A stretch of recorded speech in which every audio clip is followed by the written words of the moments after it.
son Dieu.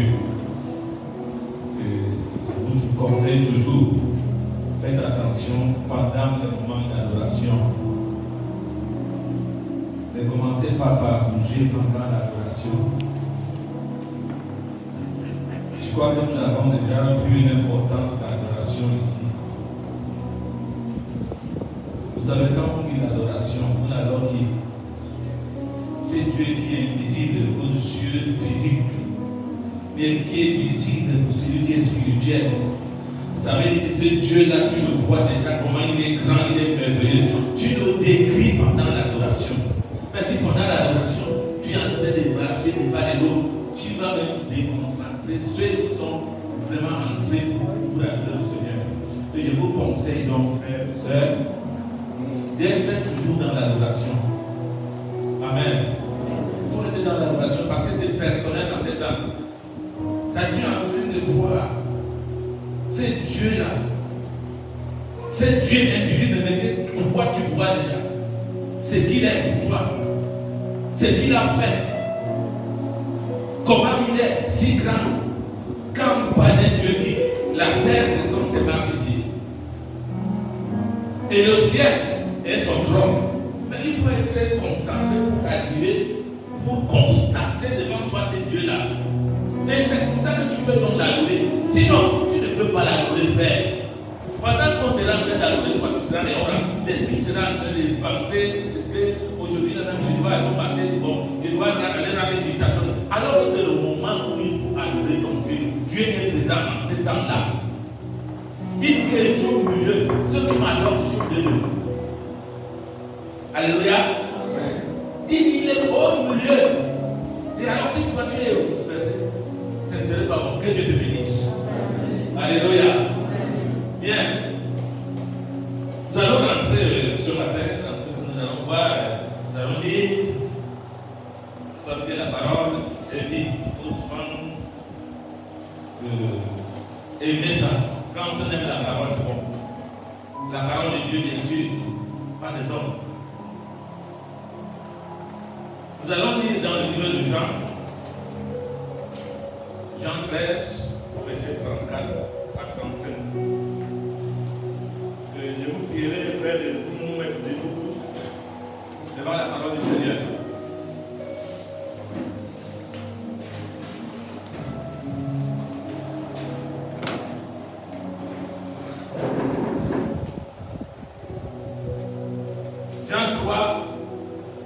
Jean 13, pardon, du verset 34 au verset 35, nous dit: je vous donne un commandement nouveau. Aimez-vous les uns les autres, comme je vous ai aimé, vous aussi. Aimez-vous les uns les autres. À ceci, tous connaîtront que vous êtes mes disciples, si vous avez de l'amour les uns pour les autres. Parole du Seigneur. Amen. Que Dieu nous bénisse. Bien aimé, c'est un verset que nous lisons. Et parfois nous prêchons une vanité d'une autre. Mais je voudrais ce matin, ne sois pas distrait, je voudrais parler à ton cœur. Franchement, frère, je voudrais parler à ton cœur, ma soeur. Si tu laisses ton cœur, je parle à ton cœur. Dieu est capable de changer ce cœur. De pouvoir appliquer cette parole si tu l'acceptes. Parce que c'est même ce que nous disons tous les jours.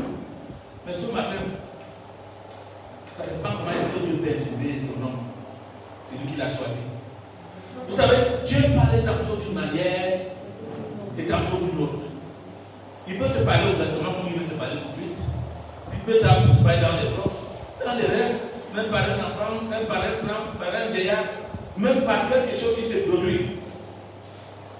Mais l'essentiel, c'est que il faut que tu sois disposé. Parce que la Bible dit, l'homme ne prend pas souvent quoi? Garde.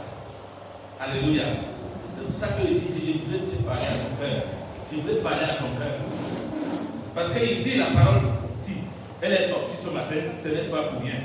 Dieu a regardé. Lorsque nous venons devant Dieu, nous venons pour vous parler.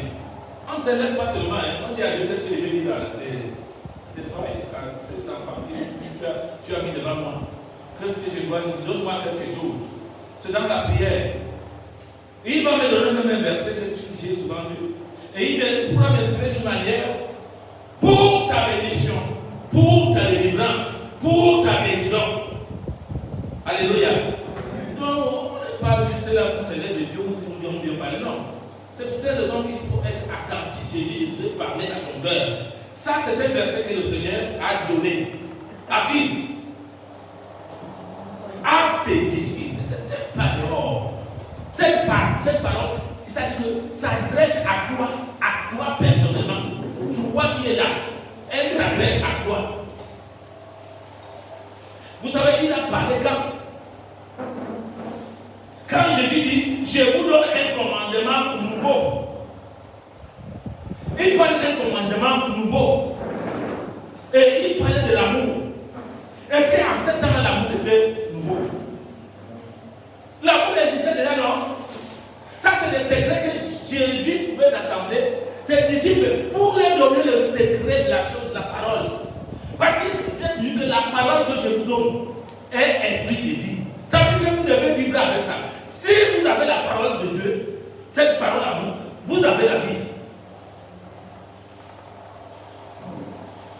Et je dis toujours, c'est la présence de Dieu qui produit le miracle. La présence de Dieu est une bénédiction. Nous avons vu ici dans le livre de Samuel, quand nous avons vu ici, n'est-ce pas? Comment Dieu a béni Obed. Pourquoi? Parce que David, il a vu comment Dieu a frappé Moussa. Il a eu peur. Il dit, comment si le Seigneur de Dieu fait comme ça là, comment moi je vais aller avec? Il a pris l'arche pour l'amener où? Dans la maison d'Obed. Et l'arche, c'était quoi? Manifester la présence de Dieu. C'est pour ça qu'Israël, quand il avait l'arche, il savait que Dieu était présent. Mais aujourd'hui, ce n'est plus l'arche, mais c'est la parole. Dieu a préparé la parole pour toi. Parce que cette parole, elle est tout pour toi. Tout pour toi. Et regardez à quel moment Jésus vient parler à ses disciples. C'était le moment où il devait partir. Ça veut dire qu'il devait être. Il devait mourir. Il a rassemblé ses disciples pour leur dire quelque chose, pour leur parler de l'amour. Est-ce que l'amour n'existait pas? Avant qu'il ne parle, nous avons dans les évangiles où Dieu a tant aimé le monde. Ça veut dire que l'amour existait déjà. Et je voudrais qu'on distingue, il y a l'amour du monde. Il y a l'amour de Dieu. Cependant, même dans le couple, Dieu parle de l'amour du couple. Mais ici, il parle maintenant de l'amour de ses disciples. Lorsqu'ils se rassemblent entre eux, qu'est-ce qu'ils doivent faire? Il dit c'est un commandement nouveau. Je vous commande.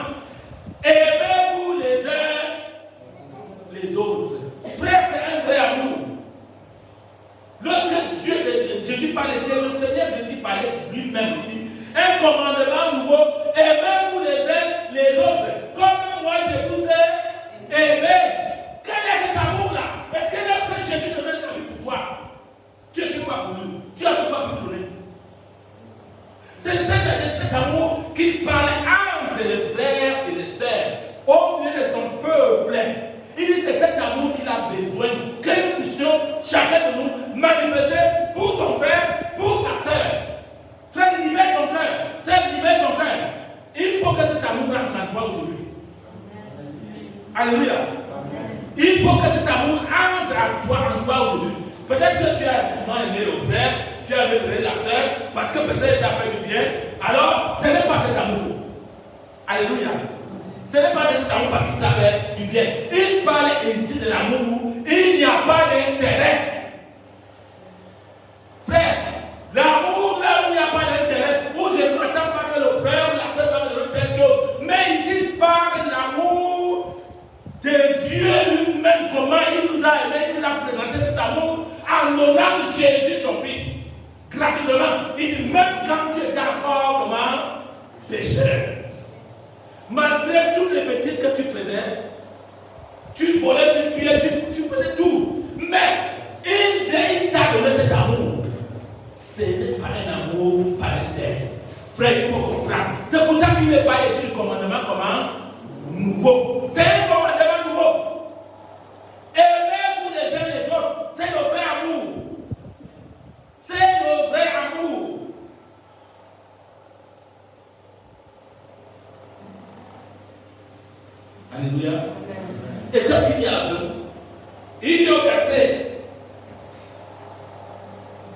35 dit, à ceci, tous connaîtront que vous êtes mes quoi? Mes disciples, à ceci, à partir de là, frère, il faut qu'on reconnaisse si tu es un enfant de Dieu qui est soumis, qui accepte la voix de Dieu, qui reçoit la parole de Dieu. On doit te reconnaître par cet amour. Tu dois aimer ton frère, tu dois aimer ta soeur. Pas d'hypocrisie. On ne vient pas dans la maison de Dieu pour faire le désordre. Ou bien même quand tu es dehors, tu ne dois pas faire le désordre. Même avec ton frère ou ta soeur. Il faut comprendre que voilà deux frères, ou alors voilà deux frères. Lorsque vous retrouvez, il faut cet amour-là. Dieu a besoin de toi, frère. Dieu a besoin de toi, ma soeur. C'est un commandement nouveau qu'il donne à ses disciples. Et il te parle aujourd'hui dans ton cœur.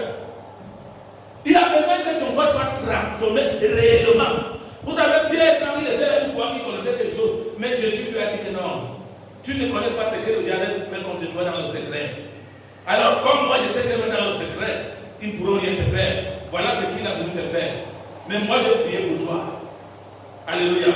Et il dit, quand tu seras comment? Affermi. Tu pourras aussi faire comment? Prier pour les autres. Ce n'est pas un amour. C'est pour cette raison que quand nous venons tous dans la maison de Dieu, nous ne sommes pas tous égaux. En fait, il faut la voix du Seigneur. Oui, il y a encore des faibles et des faibles parmi les faibles. Il y a des moyens, il y a des gens qui sont déjà mûrs. Et il y a des choses que toi tu ne peux pas encore avaler. Et le Seigneur disait, il y a beaucoup de choses que tu ne peux pas encore dire parce qu'il ne peut pas les supporter. Il faut grandir dans la maison de Dieu. Lorsque tu grandis, ça fait du bien à ton Père, qui est Dieu.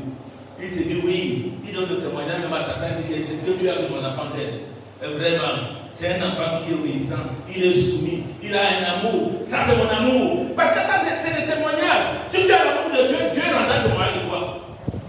À travers l'amour des hommes, c'est pas là-bas au ciel. À travers l'amour des hommes, vous savez, quand on croit, il y a un changement à l'homme. Les hommes parlent de toi, mais tu ne sais pas comment parler de toi, on doit témoigner de toi. Mais si tu dis que tu as cru, tu continues encore à faire ce qui n'est pas bon, tu fais les mêmes choses comme tout le reste, tu n'es pas différent des autres. Dieu a besoin qu'il y ait une différence entre toi qui le sert et celui qui ne le sert pas. Alléluia. Il a besoin de voir une différence, frère. Venons tous les jours à l'église, c'est bon, mais il faut un changement. Il faut un changement. C'est ça qui fait la preuve que tu grandis ou alors tu descends. Oui. C'est ça qui fait la preuve. Toi-même, tu dois te rendre compte que j'avance ou alors je dégraisse. Il y en a d'autres qui commencent avec un Z, bien, mais un temps là. Juste pourquoi? Parce qu'il y a un souci. Le souci du monde là, il faut faire attention. Alléluia. Il faut d'abord que toi-même tu saches là où tu vas, ce que tu vois, ce que tu reçois, ce que tu dois recevoir, c'est la parole de Dieu. C'est elle qui vient dans ta vie pour te transformer, pour te changer. Pas les couleurs, mais te transforme parce que tu reçois l'esprit. Jésus dit, la parole est esprit. Tu reçois l'esprit. Cette parole, c'est l'esprit. On ne la voit pas. Mais elle donne. Elle produit des prodiges. Il suffit de parler. Des miracles, elle produit. Ça veut dire que ce n'est pas physique. Et Dieu a préparé cela pour elle. Amen. Il n'a accepté tous connaîtront que vous êtes mes disciples. Si vous avez de l'amour les uns pour les autres, oui, c'est vrai. Bien aimé. Voyez encore dans le livre de 1 Corinthiens 13.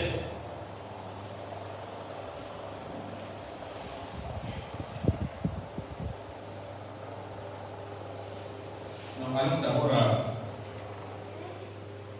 au verset 4 et 8.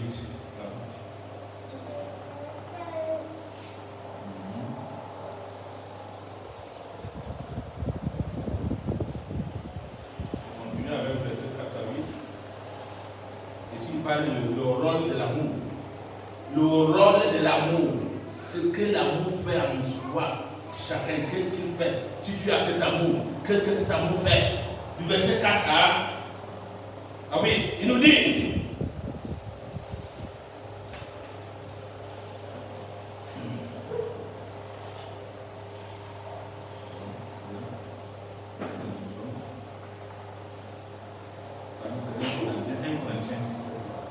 c'est 1 Corinthiens 13 au verset 1. Pas trop.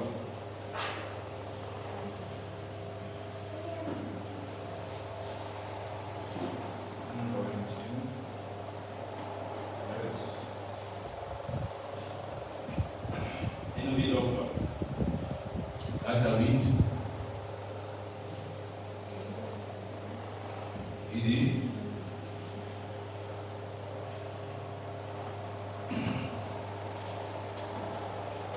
il parle d'amour. La charité est patiente. Voilà le rôle de l'amour. Qui parle de la charité parle de l'amour. Elle est patiente. Elle est pleine de bonté. La charité n'est point envieuse. La charité ne se vante point. Elle ne s'enflamme point d'orgueil. Ah. Et tu vas comprendre ça, non? Si à toi, tu as de l'orgueil, tu n'as pas encore l'amour du Seigneur. Alléluia. Les Écritures nous éclairent beaucoup plus. Ils n'ont pas de l'humilité. Et cette humilité qui précède quoi? La gloire. Et la gloire de qui? La gloire de Dieu, ce n'est pas la gloire des hommes. C'est la même chose. Elle ne fait rien de malhonnête. Elle ne cherche point son intérêt. Elle ne se dit point. Elle ne soupçonne point de mal. Elle ne se réjouit point de l'injustice. Mais elle se réjouit de la vérité. Alléluia. Elle se réjouit de quoi? De la vérité. Nous avons vu ici déjà la vérité même pendant notre retraite. On nous a instruit, on nous a enseigné en ce qui concerne la vérité. Elle se réjouit de la vérité. Nous sommes des enfants de lumière. Nous sommes des enfants de la vérité. Et il faut donc comprendre. Elle excuse tout. Elle croit tout. Elle espère tout. Elle supporte tout. Elle dit qu'elle excuse, non? Tu as déjà excusé ton frère combien de fois? Ta soeur combien de fois? Vous savez pourquoi il dit ça? Jésus connaissait le cœur de l'homme. Il y a des gens, quand tu fais des choses, ils se fâchent parce qu'ils pleurent. Ils se fâchent jusqu'à ce qu'ils pleurent. Attention, quand quelqu'un pleure, il ne peut à faire du mal. Parce que le pleur, c'est le dernier client de l'homme. Parce qu'il ne peut plus rien. Il se croit bien, il veut faire comment? Attention, le cœur est capable de d'éclater. Et il fait même ce que lui-même ne pensait pas faire. Oui, il y a des gens, d'abord, il y a des personnes qui, s'il se passe, s'il n'a pas pleuré, la colère ne descend pas. Et Dieu dit comment? La colère là, elle est même très dangereuse. Elle est très mauvais enseignant. Tu peux te trouver en train de faire des choses parce que tu es fâché. Tu pourrais encore dire qu'il devait aller demander pardon. Papa, demander pardon, tu ne sais pas à quel chemin. Tu peux être la personne. Pourquoi? Parce que c'est la colère. Alors, faisons-nous. David dit, elle excuse tout. Elle croit tout. Elle espère tout. Elle supporte quoi? Tout. Et même vous les uns des autres. À ceci, on reconnaîtra que vous êtes mes disciples. C'est l'amour, frère. Vous savez, sans amour, il n'y a rien. Il n'y a rien. L'amour, c'est la communion. Quand vous aimez, vous communiez. Tu ne peux pas communier avec quelqu'un que tu n'aimes pas. Absolument pas. Mais l'amour, c'est la communion. Alors, la charité ne périt jamais. C'est que l'amour ne périt pas. Ça ne finit pas. Ne dis pas que je l'aime, mais vraiment je l'aime. L'amour de Dieu, c'est que ça ne périt pas. Dieu l'a démontré, malgré nos péchés, nos fautes, même quand il t'a pardonné dès ta naissance, qu'est-ce qu'il a fait? Il t'a pardonné. Mais jusqu'à présent, tu commets des bêtises devant lui. Tu lui demandes pardon, non? N'est-ce pas, il te pardonne? Toujours il te pardonne. Il dit donc, L'amour pardonne. Elle excuse tout. Elle supporte tout. La charité ne périt jamais. Les prophéties prendront fin, les larmes cesseront, la connaissance disparaîtra. Mais la charité ne périt point. Notre bon dernier verset, nous allons le voir.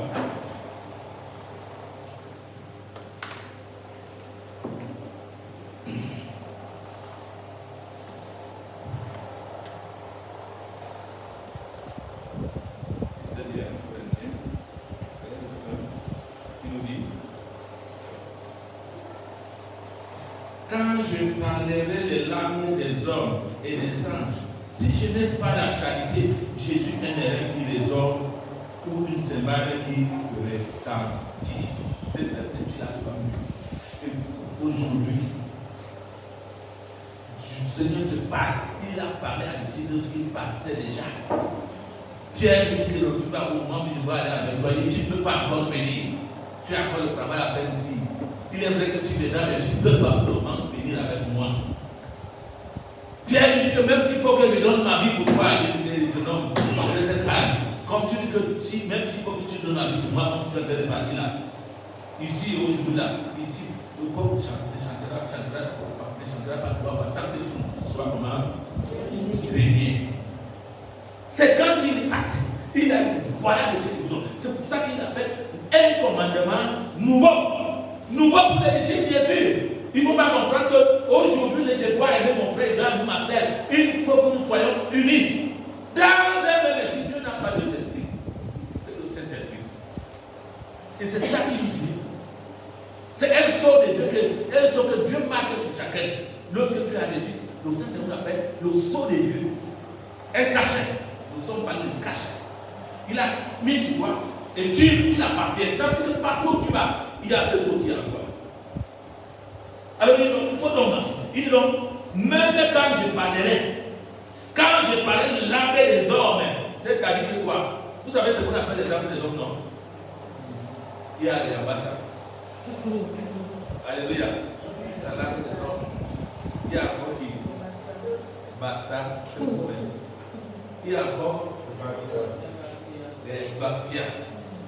Il y a encore les Bongo, les Boulou, les Étoiles, les Bamileke en général, les Mabida, les Otis, les Douala. Alléluia. C'est ça qu'on appelle les langues des hommes. Il dit, même quand tu vas parler, tu peux parler à mon patois là.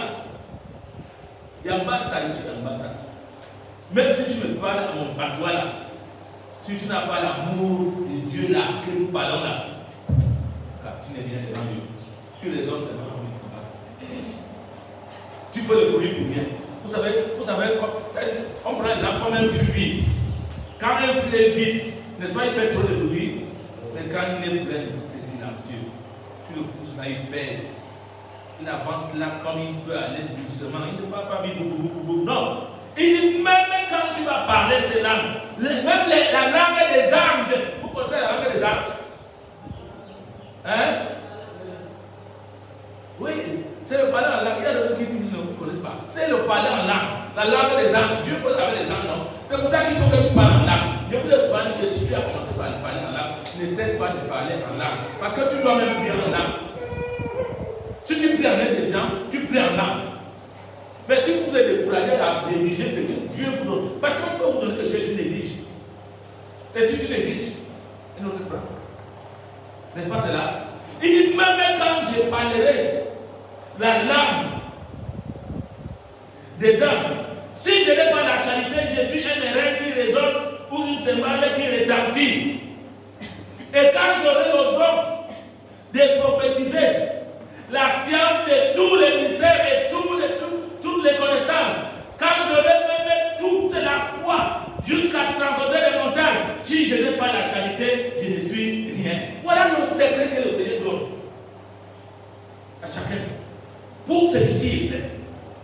Il dit même quand tu vas prophétiser, vous savez, il y a des personnes, il y a des gens qui aiment les gens qui prophétisent. Il faut faire attention souvent. Recevez les enseignements qu'on vous donne. Parce que si tu aimes les prophéties, tu n'es pas différent de celui qui aime le maladie.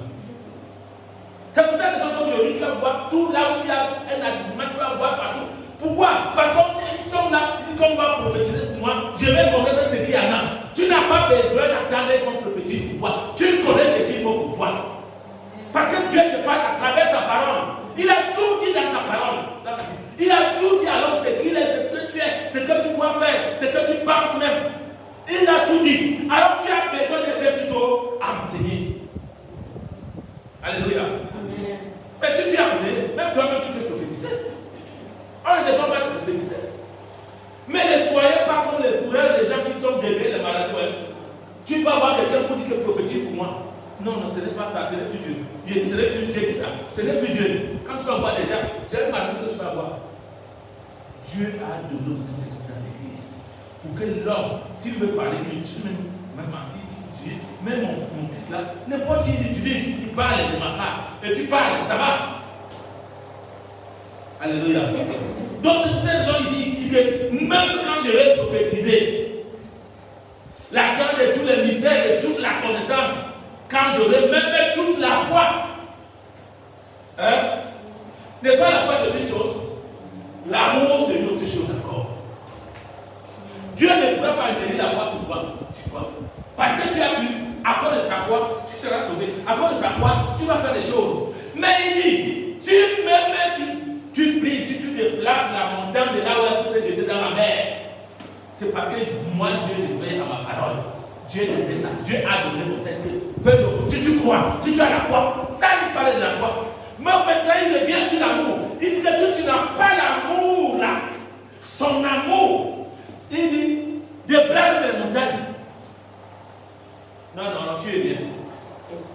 Tu n'es rien. Alléluia. Vous voyez les gens qui sont en train de faire le peuple, ça les gens tombent. L'autre, lui, il voyait comment il joue au ballon. Il joue au ballon. Ça, quand il veut que quelqu'un doit d'abord, il se passe ramasser avec tom boum boum. Vous devez voir le spectacle. Les gens aiment voir ça. Moi, j'appelle ça le spectacle. Ce qui est au niveau des sens. Mais je dis, allez profondément avec Dieu. Quand vous allez en profondeur avec Dieu par sa parole, Dieu vous répète beaucoup de choses. Alléluia. Et ce serait pour votre vie, pour votre santé. D'abord, c'est l'enseignement. La parole que tu dis.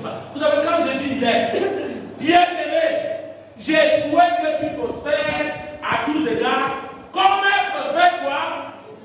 L'état de ton âme, c'est d'abord ton âme, mais c'est cette âme qui vient transformer ton âme, qui vient pour sauver ton âme. Après cela, tout ce qu'il faut, les religions vont te suivre, vont suivre d'abord ça. Il faut d'abord que ton âme soit prospère. Il faut d'abord commencer par ton âme, par cette parole qui est enseignée. Lorsque tu la reçois, elle vient éclairer les yeux de ton cœur. C'est pour cette raison que tu dis, ne parle à ton cœur, frère. Je voudrais parler à ton cœur, ma soeur. Dieu parle, il s'adresse à toi. Oui, il s'adresse à toi. Il regarde ton cœur. Il ne regarde pas l'apparence. Il avait dit ça, ça veut dire que toi, tu regardes l'apparence. Mais moi, je regarde le cœur. Alléluia. Il a besoin de ton cœur. Il a besoin de ton cœur. C'est Dieu-là. Je ne parle pas de Dieu de foot. Je te parle du Dieu créateur. C'est lui qui a fait les cieux et la terre, c'est lui qui t'a créé. Le Père de mon Seigneur et Sauveur Jésus-Christ. De Nazareth, c'est lui qui est venu mourir pour toi. Sur la croix, publiquement, on a vu. Qui va bien. Même si on parle de lui n'importe comment, en mal, il dit que non, ça va. Tu peux te moquer du Fils, mais attention. Il y a un péché qui est impardonnable. Alléluia. Lorsque tu crois pas que Dieu peut te sauver, ça veut dire que personne ne seras pas pardonné. Tu vas mourir. Tu vas aller où? Au feu que les gens disent qu'il y en a, il existe. Ils veulent aller voir. Un jour, ils diront s'ils restent sur cette position. Mais la volonté de Dieu n'est pas ça. La volonté de Dieu, c'est qu'il veut que tous soient sauvés. Alléluia. Dieu veut que tous soient sauvés. Et qu'ils puissent pratiquer l'amour. L'amour qu'il a laissé. Jésus a laissé en dernier. Il dit, mes amis, je vous laisse quelque chose. Ce que je vous aide là, c'est très efficace. C'est ça qui va vous protéger. Parce que lorsqu'il y a amour, tu ne peux pas participer au meurtre. Tu n'iras pas faire des choses que quand on parle de ton bien de ton frère, tu vas aussi mettre ta bouche. Ça veut dire que tu as participé. Alléluia. Même quand tu vas voir ton frère faire quelque chose qui n'est pas bon, sois capable de mettre même les genoux à terre pour lui. Oui, c'est ça l'amour, non? Ne dis pas qu'il fait ce qu'il veut. Mets tes genoux. Dis Seigneur, mon frère là, ma soeur là, fais quelque chose pour lui. C'est une sagesse que tu as dans l'homme. Aux croyants, principalement. Tu mets tes pieds. On est allé faire le composteur comme tout le monde. Ou alors quand tu vois quelque chose dehors, tu te plains comme tout le monde. Non. Vous savez, même le pays là, il n'y a que Dieu seul qui peut changer. Même ta famille, il n'y a que Dieu seul qui peut changer. Tu veux laisser ça. Ça a dépassé les politiciens depuis, c'est des désordonnés. Tous sont des désordonnés, ils ne peuvent rien. Il n'y a que la prière qui peut sauver. Dieu seul qui sauve. Vous savez, voilà, avec une femme qui venait, qui dit sauve-moi, sauve-moi. Il dit je vais te sauver là. Avec quoi? Maintenant, si ce n'est Dieu là, il n'y a que Dieu seul. Tu attends. Tu es sûr, non? Il n'y a que Dieu seul. C'est pour ça que quand ça ne va pas, pour ton frère, pour ta soeur, ton pasteur, pour l'ancien, le prédicateur, il a commis peut-être une erreur, mets tes genoux à terre. Mets tes genoux à terre. Et même toi-même qui mets les genoux à terre, Dieu va te bénir. Dieu a un style où il bénit quand tu n'attends pas. Mais il te demande de faire ce que lui veut.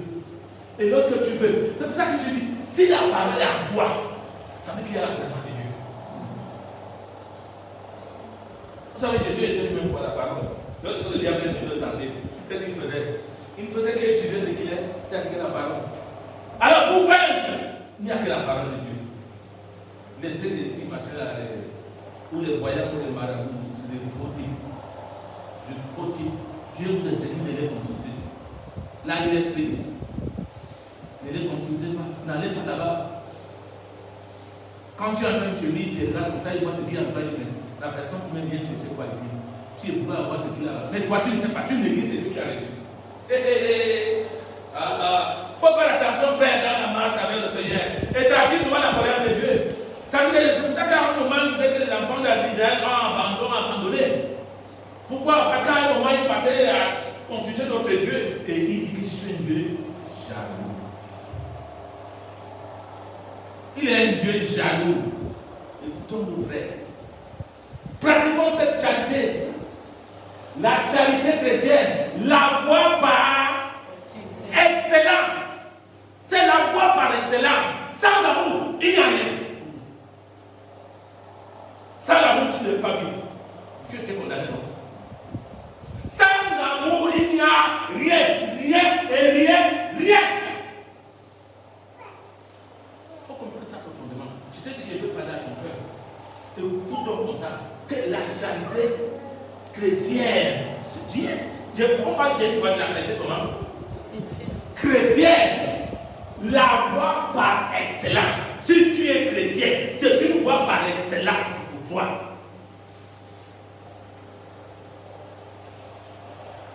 Oui. Le dernier verset que je vais livrer sans commentaire, si vous voulez. Mais si vous voulez, je peux tout commenter un peu. On va avoir peur. Nous allons continuer dans le niveau de Timothée.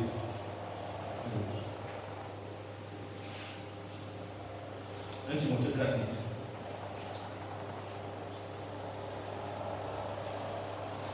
En conclusion, la Bible nous dit, suivez-moi. Faites le commentaire, c'est moi qui ai choisi. Je vais ce verset-là. Vous voulez tout lire avant moi. Lisez alors, on termine. Vous terminez et vous faites le commentaire. Alléluia. Parce que quand vous lisez, vous êtes en train de réfléchir sur ça. Mais ce n'est pas la même chose que Dieu m'a donné pour ça. Alléluia. Et nous disons que quoi? Ensemble, nous travaillons. En effet, et nous combattons. Parce que nous mettons notre espérance dans le Dieu vivant. Oui, lorsque tu travailles, lorsque tu combats, mets ton espérance où? Le Dieu vivant, pas le Dieu mort. Qui sont qu'on a fixé, non pour fabriquer, non là on a embelli bien avec de l'argent et tout le fixe. Il est là, il regarde. Et les gens partent là-bas s'ingénier pour regarder ces combats dans les équipes qu'on peut couper, on met au fait sa but, tu manges la nourriture. Il parle ici du Dieu comment? Dieu vivant. Il ne meurt pas. Il ne meurt pas, il est là. Ce n'est pas un doudou, il est toujours là. Le Dieu vivant, il parle du Dieu vivant. Combat, travaille avec l'espérance que tu travailles avec qui? Le Dieu vivant. Ça, c'est une bonne chose. Parce que nous travaillons, notre espérance est dans le Dieu vivant. Et qui est le sauveur de tous les hommes? Principalement les croyants. Ah! C'est pas pour toi? Ouais. Le verset là, il faut bien l'écrire, même si tu as levé, tu vas voir. C'est même bien en caractère qui te parle là. Nous travaillons en effet et nous combattons parce que nous mettons notre espérance. Il faut espérer. Sans espérance, il n'y a pas la vie, non? Si tu n'espères pas, il n'y a pas d'eau. Ça va nous trouver à l'échec. Il faut espérer. Lorsque tu espères, tu dis, notre espérance doit être dans le Dieu vivant. Oui. Qui est le sauveur de tous les hommes? C'est vrai. Il sauve tout le monde. Mais il met un accent sur toi. Sur toi. Toi qui crois. Il faut donc croire. Alléluia. Si encore quelqu'un dit qu'il n'a pas encore, il faut croire. Il faut croire. Ne sors pas, tu viens, tu écoutes la parole, après tu sors. Tu vas encore chez toi, tu as un détour. Il faut d'abord croire. Lorsque tu crois, tu seras sauvé. Que Dieu te bénisse. Amen.